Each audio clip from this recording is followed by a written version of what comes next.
What is the difference between this and this? Both were EX specials, both had the same sets and builds, yet why were the numbers different? Well, Hugo's build is half of the equation, as performing with the Mockingbird and setting him up with his teammates is the second key to success. Hello proxies, it's your boy Josh, and today we'll be giving you the end-all be-all guide to huge-ass Vlad. We'll be testing out almost all of his best variations to teach you what works, what doesn't, and also showcase some of the highest potential damage for the character with detailed explanations of his teammates and setup, showing him all the way from M0 to M6. Let's begin with the Hugo Vlad Advanced Guide. And this is your disclaimer: if you guys haven't watched my general's guide to Hugo Vlad, please do so before watching this one. Make sure to click up over the card over there somewhere. And of course, if this is your first time ever watching an advanced guide, make sure to save this video right now so you can reference it back later. And make sure to hit that subscribe button as we're trying to hit 25K. Thanks. Alright folks, let's start at the bottom. Pun intended. With Hugo Vlad at M0, his base kit is actually quite solid and is very streamlined for an attacker kit. Not needing much setup from the character themselves, yet utilizing other stuns and supports to assist him. The most comfortable combo I found was Hugo Vlad, Lycon, and Lighter. As far as the beta changes are concerned, the latter extended seconds on stun window do apply to the total time window, allowing Hugo to gain more damage, which means that almost all of Hugo's best compositions that we'll be testing involve Lighter in some form of fashion. And to be fair, the buffs, debuffs, stun window extension all line up for Lighter to be the best in slot partner, even above the Gabe Butler boyfriend. But moving on to all teams already, I really do appreciate teams that involve Trigger, like Hugo, Trigger, and Lighter. This rotation was better than I initially thought, and even though Hugo currently isn't in a great position to activate all of Trigger's after shocks, when we get to M4+, we're going to see a drastic rise in Trigger stonks, so be forewarned. Other budget options like Pulchra, Kaleda, and Ambi were underperforming, yet folks like Jshoea and Caesar, who provide strong support buffs, tend to actually perform quite well. Later on in this video, we'll be talking about team comps again, and I'll want to address the 2 stun comps versus 1 stun, 1 support. Yet speaking of budget, as of May, we're moving our Internet Pass giveaways from here on YouTube over to Discord. It's as easy as joining the Discord and clicking enter on the giveaway. We'll be doing ones per week leading up to the 2.0 patch, so make sure to join on in on our shenanigans. As far as the build for M0, we respect the Hormone Punk 4 and Woodpecker 2 being the best in slot set, but that won't be for long. And just as a refresher, crit rate will want to be 100% or damn near close to it. Why not crit when you could just crit? And from field testing, you can get away with as low as 75% initial crit rate, but ideally getting anywhere north of 80% will be great for him. Specifically 88% to add an additional 12% from the Reverb core passive buff. Then getting as much crit damage and attack as possible, the best M0 variation currently is attack on 6, ice on 5, and crit on 4.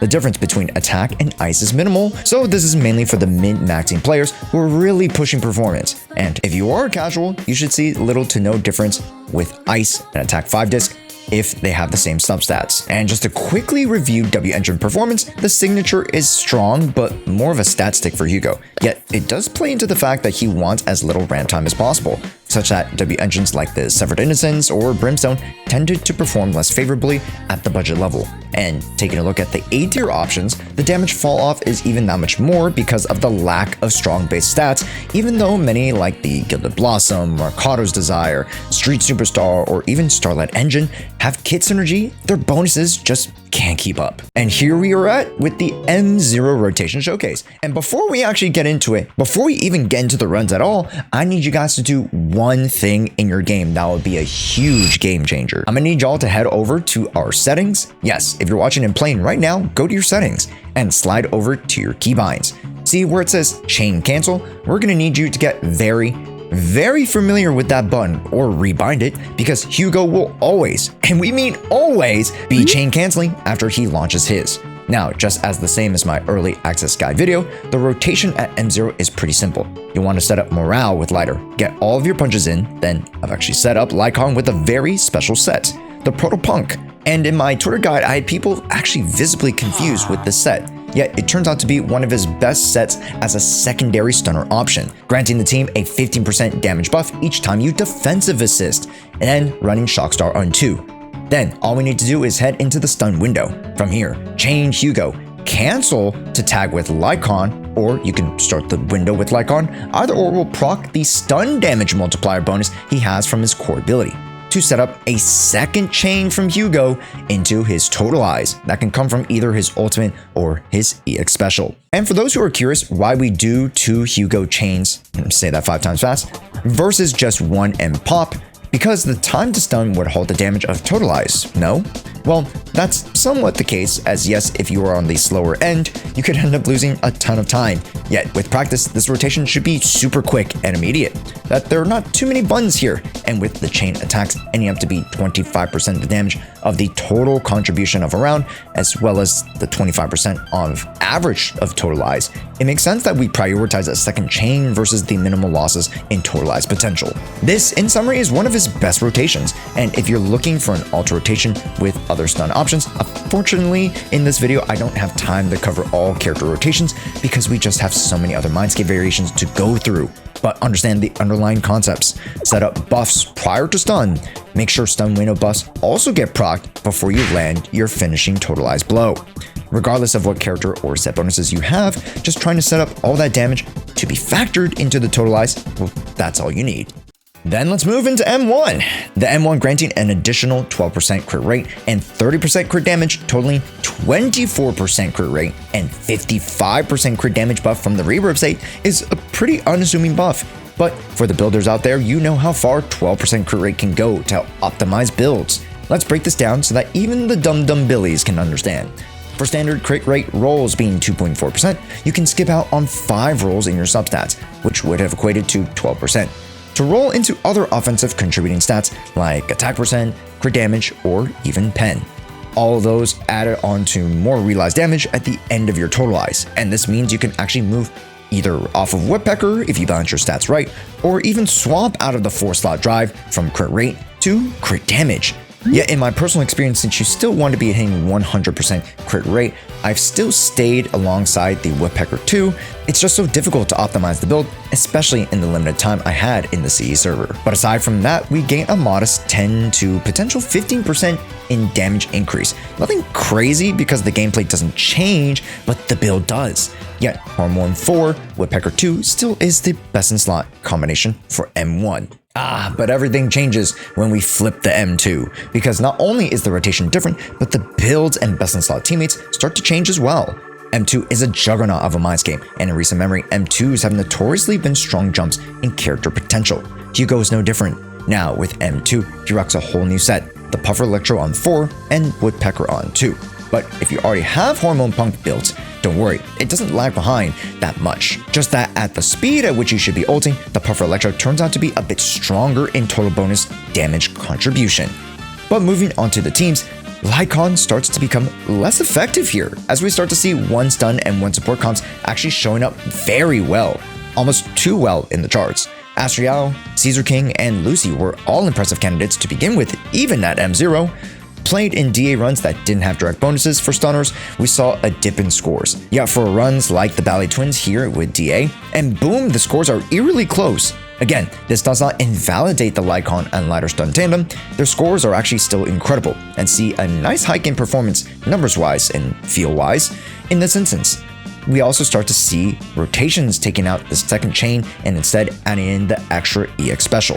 TLDR, if you're trying to decide between certain team compositions or just choose the relative comp that would work towards the stage or circumstance granted, or if you're limited in your options, of course, you can check this list here for my best teams and or swap out certain units for their budget options. Yeah, see, with M2, every 2 stun rotations, we actually see 3 totalizes versus just the 2. With the ultimate coming up with every other rotation, you can actually EX special right after that, meaning that you'll want to start the rotation with Lycon to attack the enemy with your core buff. Hugo Chain into an immediate ultimate and EX combo. This is the alt variation. This way, we're shaving off the time and dealing the damage, as the EX special with Puffer Electro can be devastatingly strong. There is one variation with Astriel that I've been cooking up that proposes that if we were to get a very particular amount of days to use Astriel's ult into Hugo stun, leaving him at 95 to 99%, then using the ultimate to push the enemies into the stun state. Tag with Lighter for a second stun, then EX special, which should still be quick enough window to maximize the total time converted damage, then wrap up with the second EX special. This is a very, very niche rotation, and as far as my testing, you'll only see it once or even potentially twice a run. This is for the performance junkies who want to see the best rotations in theory.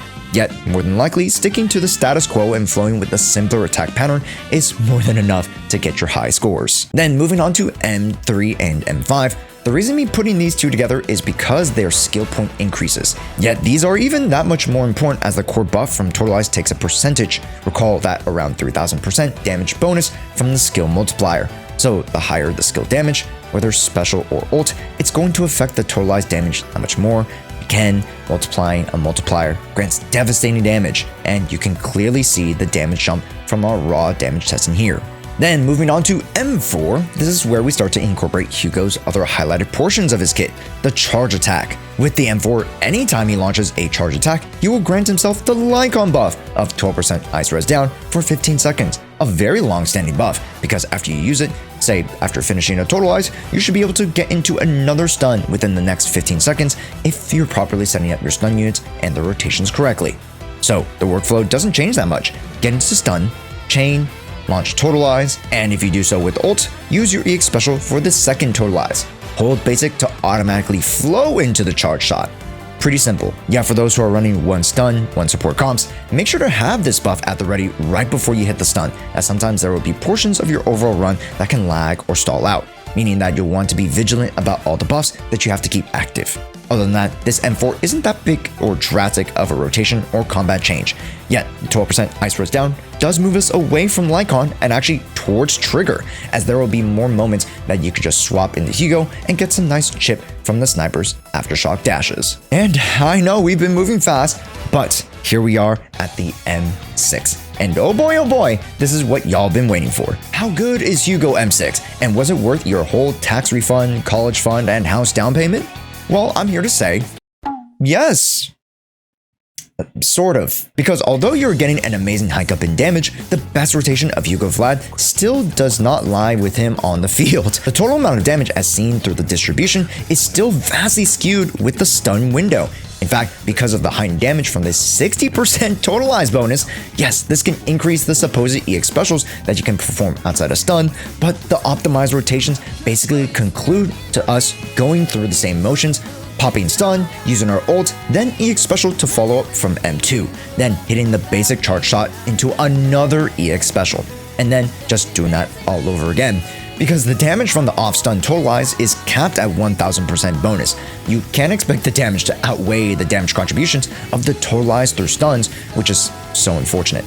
Again, yes, you are getting more damage, and it basically doubles that of your M0, yet for many, we were looking more forward to this being his way to become a full-time on-field DPS character, yet the numbers cut the dream a bit short. But for those who are looking to bring out the max potential out of the build, instead of running a 4 Puffer Electro, we can now run 4 Woodpecker for the max 3 attack buffs, because we'll most likely be on field for enough time to be able to proc this, then move into his 4 set to the Branch and Blade Song for more crit damage. Then you could prioritize the attack on 5 as it would perform ever so slightly better with a range of 2 to 5% difference. Yet the focus again should be substat rolls and crit allocation. And to end this video, we have a beautiful showcase of my favorite squad of Hugo M6. And yes, it hosts the 1 stun and support unit combo.